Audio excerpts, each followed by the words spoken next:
This video will demonstrate how to collect and process spruce roots, which can be used for a variety of things, including making baskets. To begin digging the roots, start about 8 feet away from the trunk of the tree and find a tree that is about a foot in diameter.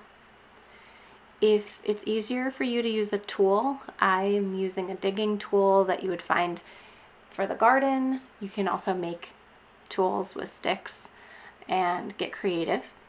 This is easier to do in a sandy or loamy soil with trees farther apart. And you want to make sure that you look for roots that are about pencil thick or a little bigger than that. And you want to aim to get nice long pieces if possible. The first step for processing the roots is to take out the outer bark, and this is best to do immediately after collecting while the roots are still wet. One way to expedite the process of removing the outer bark is to use a fire to lightly roast the roots. You can skip to the next part of the bark removal if you do not have the time, ability, or motivation to do this. However, I do recommend trying it out if you can. Begin by making a small fire. It does not have to be huge, but just big enough to place your roots onto the fire.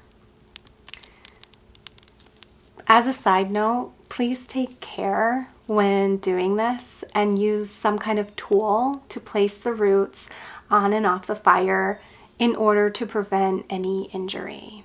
Here is the end result of the charring process, and then we can go on to the next step. To remove the outer bark, you can really go about this any way that you want to. What you see here is a method that is used to take off the outer bark that can be really helpful and a time saver for you.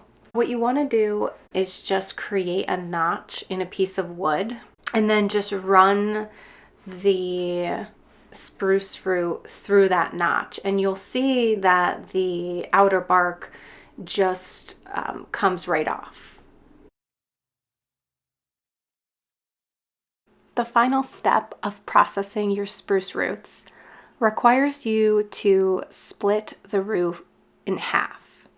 Again, if you can do this in any way that feels right for you, I used a knife to begin with and began splitting the root in half.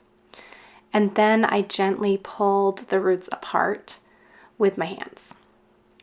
Be aware that you do not want to go too far to one side or the other. You want to keep it even down the middle.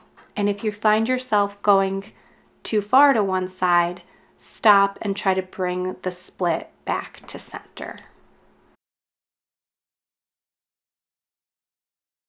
When you're finished splitting your spruce roots, you can store them for future use, or you can go ahead and use them right away.